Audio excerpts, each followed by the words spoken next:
Hello, I'm William Law, and I'm delighted to welcome you to a new season, our sixth, of the Arab Digest podcast. Thanks for listening. In case you didn't know, in addition to the podcast, Arab Digest has a daily reader-supported newsletter providing unique insights into the Middle East, North Africa. Check out our website at arabdigest.org. Our newsletter features a top team of the very best analysts, commentators, and writers, and we're offering you 2 months of the newsletter for free. So why not make Arab Digest your go-to source for fresh insights and objective, independent analysis? Check us out at arabdigest.org. My guest as we kick off Season 6 is the Sudanese analyst and political commentator Dallia Abdelmoneim. Dallia, welcome to the podcast. Thank you for having me. Can we begin with the landslide that occurred a little over a week ago in a remote mountainous area of Darfur? What can you tell our listeners about that disaster? Well, the hits just keep on coming, don't they, when it comes to Sudan? We can't seem to catch a break in any shape or form. I mean, the reports are very conflicting. Initially, all reports said more than the whole village was wiped out. And then government officials said only 3 bodies have been recovered. And this other group said more than 300. So right now, the number is between 300 to 1,000 people were killed in this landslide. But what's complicating matters more is the fact that it's so hard to reach that village simply because of the rainy season.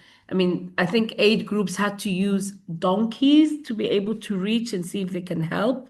It took them something like 7 hours just to get to this village. So it's a disaster. It's just another disaster that keeps coming, and there's not much we can do about it simply because it's so remote. When it's rainy season in Sudan, especially in the parts of Darfur and other parts in the country, you just get stuck. You're holed in. There's no way out. There's no way in. And so unfortunately, I think information will be very patchy and we won't get any confirmation until maybe in a few weeks' time, if not before. Mm-hmm. And the situation is well complicated because the RSF, the Rapid Support Forces, we'll get into them a little later on, but that's basically has had a hugely negative impact in Darfur. And then there's also this other rebel group in the mountains. So, again, getting aid in is complicated by the politics and the armed groups that are in Darfur. Yeah, I mean, yeah, unfortunately, humanitarian aid has been utilized as a weapon in this war. It's been utilized by all sides involved. And like you rightly mentioned, there are so many, military groups and armed groups as well. So you have to navigate and deal with every single different group.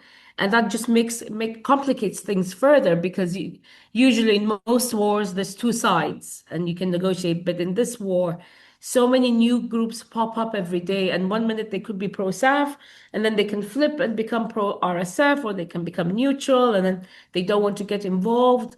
And aid has been politicized. And so this is a further, layer of complications that no one seems to know how to deal with. So if you can deal with one side, then 3 others will pop up. So how do you deal with that? So, and in the midst of all of this, the ones who are paying the heftiest of all prices are the civilians. And that's what it comes down to. So even if there are survivors from this landslide, by the time aid or any form of assistance has reached them, it might be too little, too late.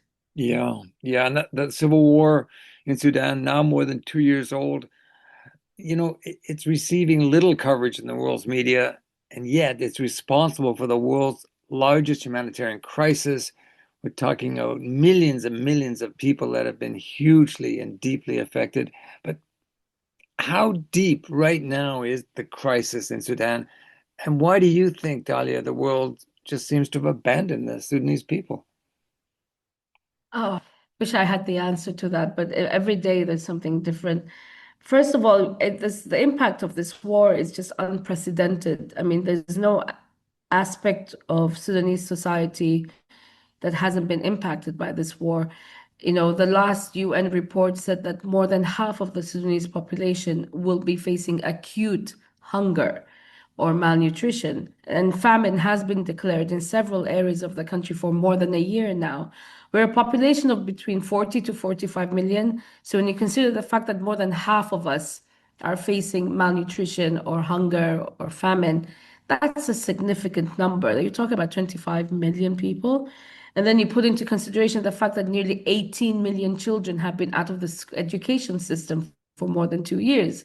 So already they're lagging behind to their counterparts in the African continent and across, the Middle East, the Arab-speaking world.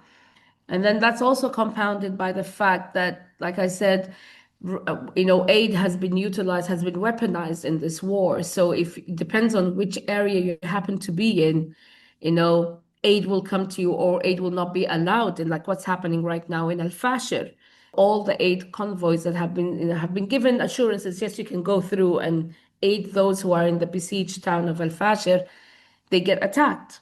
And of course, the agencies will roll back and stop their missions.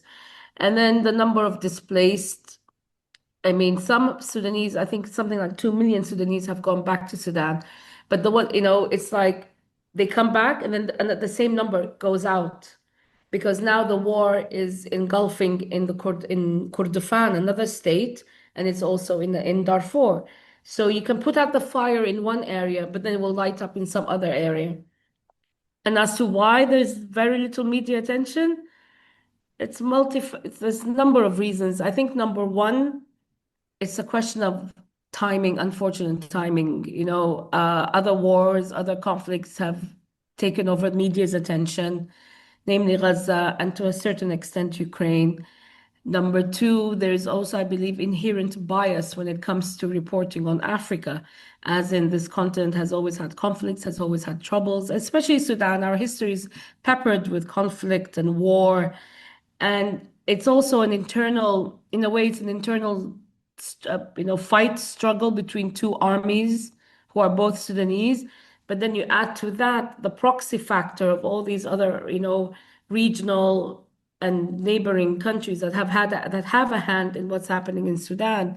And so there's not much political will or political desire to learn more about this conflict or to even find a solution for this conflict. So it's a number of reasons, but I think ultimately it's seen as an internal fight, an internal conflict, and deal with your own problems, so to speak. And like I said, when you mention a country in Africa, it's just automatically there's conflict fatigue, conflict fatigue, there's conflict bias. It's just a multitude of reasons. Yeah, yeah. Now, the chief protagonist in the war, General Burhan, who heads up the SAF, which you mentioned, the Sudanese Armed Forces, and Dagalo, otherwise known as Hameti, he's leader of the RSF, the Rapid Support Forces. And as you just said, they've got international backers. So let's begin with General Burhan. Who is backing him? Mainly Egypt. Egypt has been historically the oldest ally for the Sudanese armed forces, the national army. But then you also have the likes of Iran playing a role, as in terms of supplying of arms. You have the likes of Turkey also having played a role in supplying arms. And Eritrea has also been a very strong ally for the Sudanese armed forces. And it plays into their handbook as in to have an army in control. Don't forget, Burhan and Hemeti came to power on the coattails of the revolution. And then from the revolution, they instigated a coup d'etat where they overthrew the interim civilian government and put themselves in power. But that relationship soured like in less than 2 years, they had literally broken up, and the result is this war that we're currently embroiled in. So you have so many different factors at play, and on top of that, you also have so many, political maneuvering being done, and it depends on who benefits the most, or who gets to gain the most. And let's not forget, even within Sudan, the role of the Islamists. They have had a hand, they still continue to have a hand in this war and how this war shapes up and how it's played out. So in terms of SAF, that's that's the group on their side. And if you're to flip it and to look at the RSF, the Rapid Support Forces, their biggest backer and supporter has been the United Arab Emirates. And then you tie into that the likes of Chad, Haftar in Libya, Ethiopia, Central African Republic. So they've all had a hand or a say in what's happening in the war. Chad has also been has been the logistical hub in regards to weapons smuggling into Darfur and into the hands of the RSF.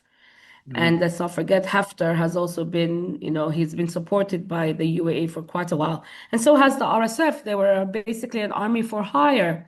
They were hired by the UAE to fight for them in Libya, to fight for them in Yemen. So there are historical ties between them and historical ties that are beneficial to both sides.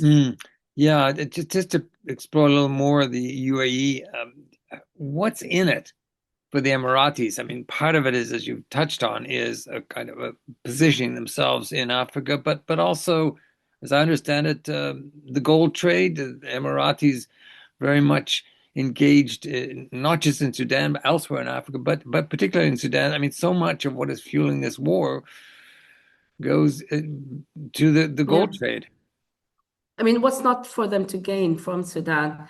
I'll start off like you just mentioned, the gold resources. The smuggling of gold has actually reached higher levels during the past 2 years of the war than even before then. Sudan, following the loss of the oil after the separation of South Sudan, the independence of South Sudan, gold became the largest export for the Sudanese government. And both sides are using the smuggling of gold to, finance the war machine. And so the smuggling of gold goes through Egypt, goes through Chad, goes through Ethiopia. The network is just incredible.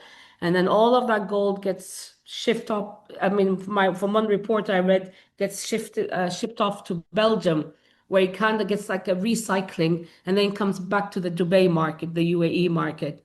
So gold is definitely a major factor. But also what's two other major factors: natural resources, agriculture, and the port.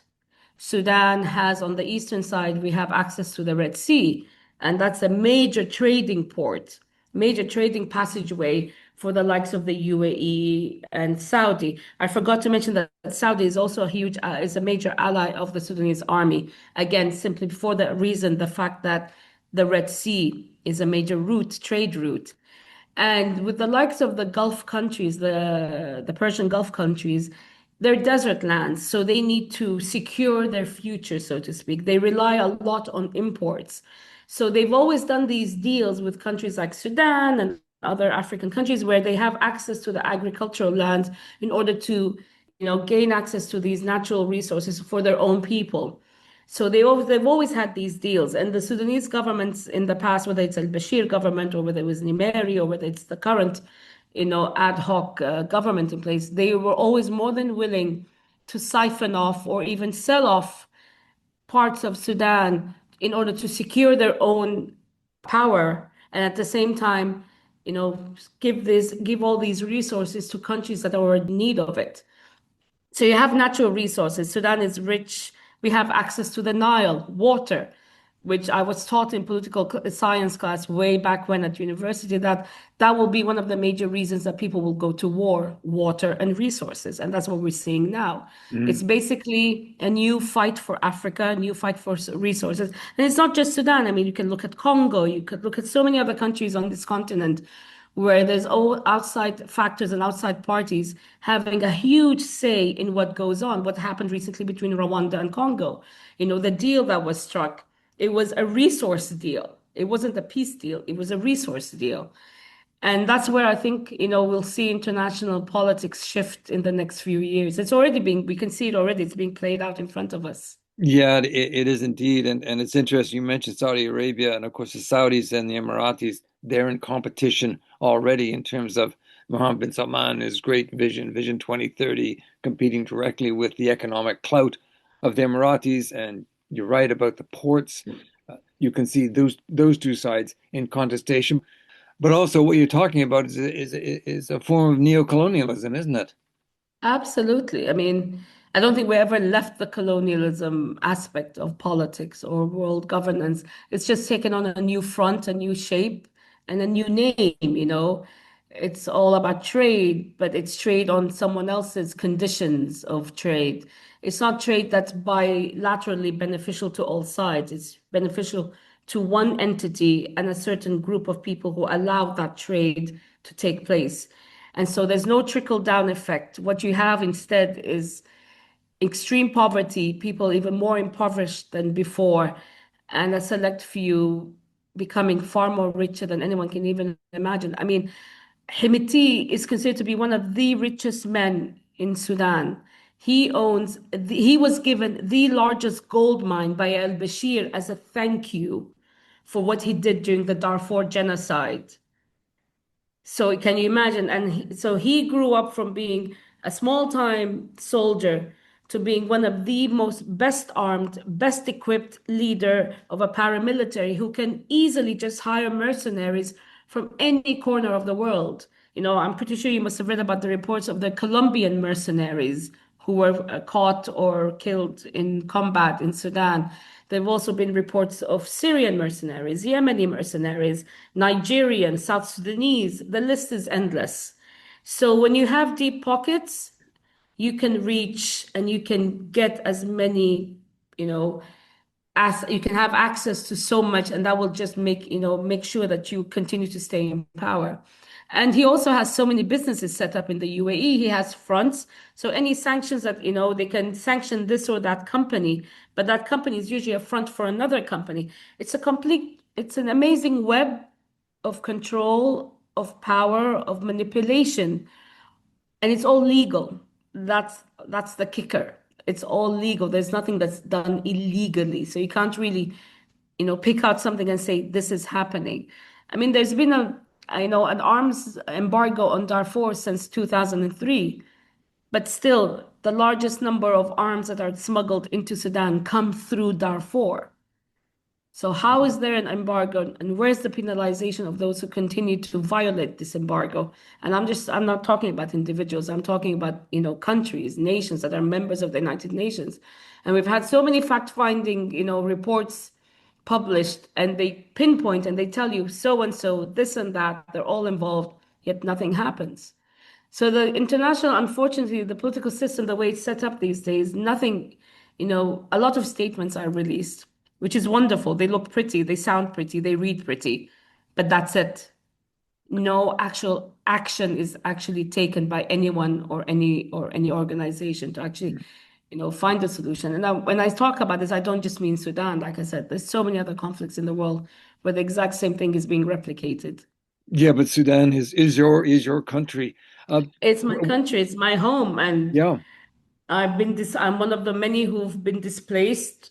I'm based in Cairo, but I'm also one of the very lucky few, very privileged few who can afford and is able to live in relative safety compared to millions of others who are living in camps on the borders in Chad, or who are in, camps in the borders with South Sudan or the Central African Republic, or stuck not being able to go anywhere. I mean, I know families who've been displaced internally in Sudan more than 4 times. They've had to move, and every time it's the situation gets worse and worse because they can't feel safe. You're listening to the Arab Digest podcast with me, William Law, and the Sudanese analyst and political commentator, Dallia Abdelmoneim. Since we launched the podcast back in 2020, it's had 250,000 listens from folks all over the world. But we're more than a podcast. We have a daily newsletter, your go-to source for fresh insights into the Middle East and North Africa. Head to our website, arabdigest.org, where you can find details on how to get our daily newsletter for 2 months for free. That's right, 2 months for free. Check us out at arabdigest.org. What is the situation right now in the capital, in Khartoum? Who is in control of Khartoum, Dallia? On paper, it's SAF, but like the RSF, they also have this coalition of multiple groups and armed groups and political groups who are aligned to SAF. And so now there is, I mean, SAF initiated an order that all armed groups should leave Khartoum, the capital, but nothing's been done about it. So there's another form of terror being, placed on the people of Khartoum. And before it was the RSF, they got kicked out of whatever. But now it's SAF, and now we're getting, reports of people's houses being taken over by SAF-aligned groups or members of, and it's relatively safe in that sense of the word, but you don't have any services, water, electricity, communications, environmentally, it's been absolutely, there's been so many reports coming out. Some, we're not sure, there was a report of chemical weapons having been used, and there were reports that the water was contaminated in Sudan. Like the governor of Khartoum released a report saying people need to avoid drinking water from the taps for a whole week because of contamination. There were also reports in one small area in Durman. Khartoum is made up of three cities, Bahri, Durman, and Khartoum. They make up the state of Khartoum. And so Durman is the old capital. There was a report that people were getting poisoned from the drinking water. That the RSF, one of the last things they did before they left was poison the drinking water facilities. And at the same time, you have all the water stations or the water pumping stations having been destroyed. Electricity plants having been destroyed. So it's very much a dystopian, city at this moment, especially Bahrain and Khartoum. Durman is relatively okay in terms of security and safety, but people are hungry. There are no jobs. The inflation is sky high. People can't afford to buy foods. And for so long, they were reliant on the community kitchens, which were set up by Sudanese volunteers. And now these community kitchens have been told to shut down, that they can no longer work. There is no one supplying the people with food or with in essential supplies, whether it's medical food. So you see these videos, which makes it seem that everything is hunky-dory.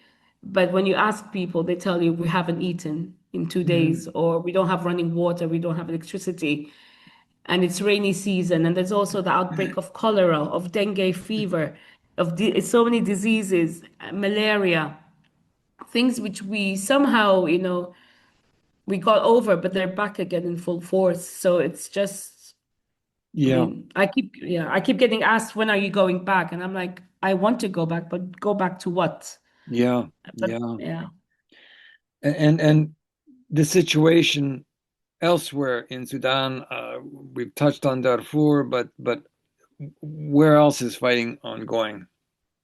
Kurdofan. And Kordofan is very strategic because it is a major route in terms of humanity of goods, in terms of weapons, because it connects more closer to South Sudan.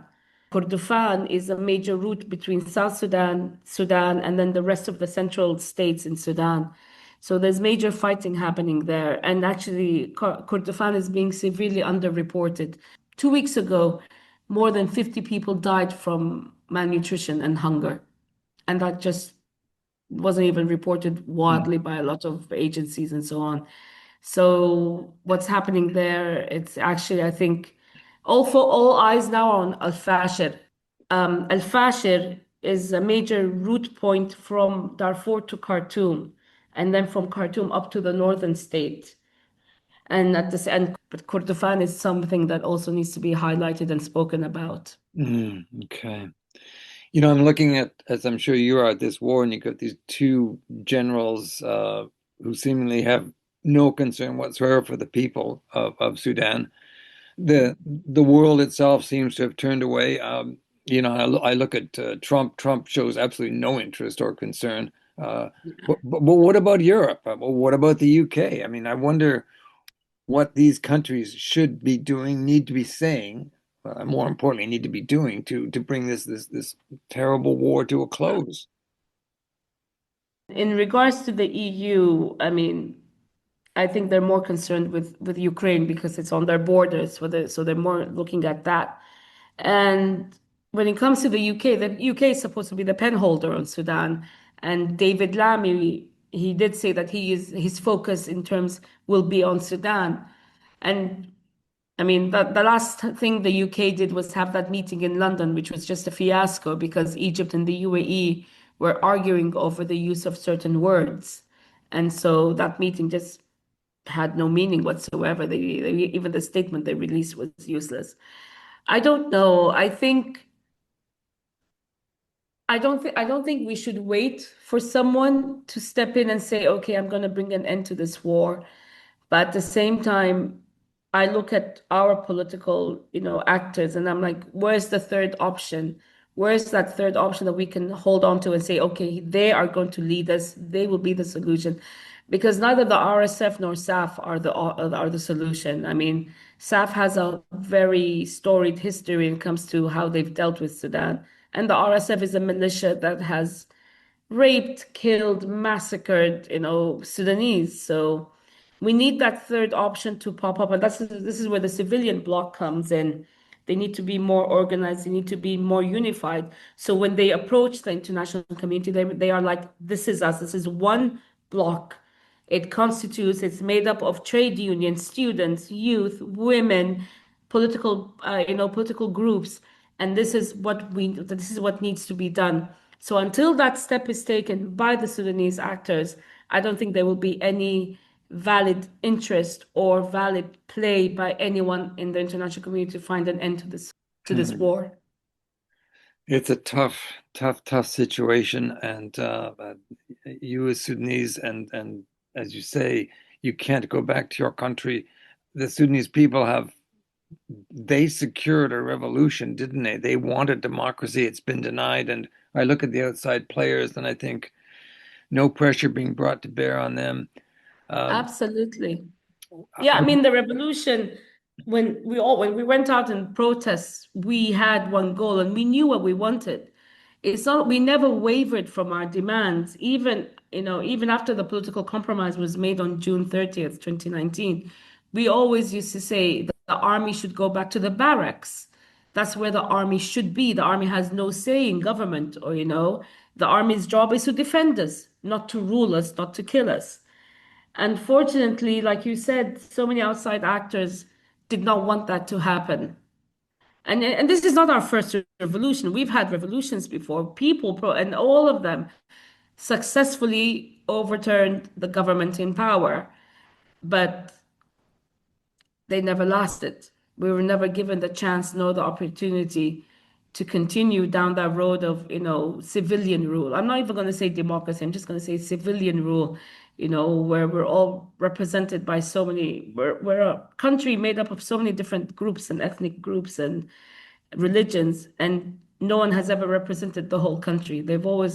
Our leaders have always represented a certain segment of society, and that segment has always somehow maintained control and always sold us short and allowed for us to be manipulated and controlled by other countries, other factors.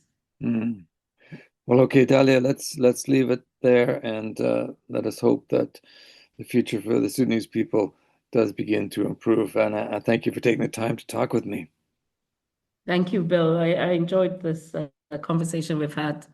And hopefully next time we talk, I'll have much better news to Hopefully. share. Thanks again. Thank you. You've been listening to the Arab Digest podcast. My guest today was the Sudanese analyst and political commentator, Dallia Abdelmoneim. Understanding the Middle East, North Africa has never been more important. That's what Arab Digest does with the podcast and our daily newsletter. We put together a unique team of analysts, commentators, and writers, contributors like Dallia, providing acute insights and fresh perspectives you simply will not find anywhere else. And here's something else worth considering. We are an independent voice, no sponsors and no advertising. Our funding comes only from our subscribers.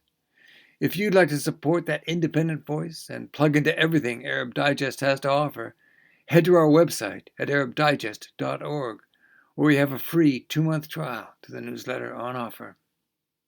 Follow us on Facebook, X, and LinkedIn, and search our library of 300 podcasts on Apple Podcasts, Spotify, SoundCloud, Amazon, or other platforms. Thank you for listening. I'm William Law, editor of the Arab Digest. Essential reading, essential listening from independent sources.